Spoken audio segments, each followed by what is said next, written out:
नमस्कार शेतकरी बांधवांनो, शेतकऱ्यांसाठी शासनाचं मोठं अपडेट आहे. केंद्र सरकारने डी-ए-पी खत वाढीबाबतचा नवीन परिपत्रक आहे.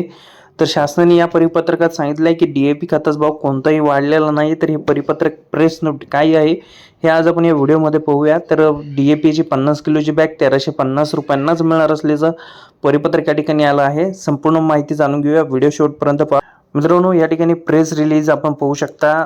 हे प्रेस रिलीज 24 जुलै रोजी झालेलं आहे.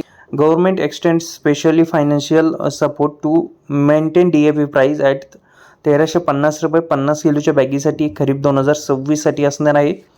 तर याच रेटनेच तुम्हाला या ठिकाणी खरेदी करायचं आहे. यापेक्षा जास्त रेट कोणी घेत असेल तर त्याची कृषी विभागाकडे तक्रार करायचं, या संदर्भात देखील अपडेट्स या ठिकाणी आलेलं आहे. हे परिपत्रक पाहू शकता, PIB दिल्लीकडून हे प्रकाशित झालेलं आहे.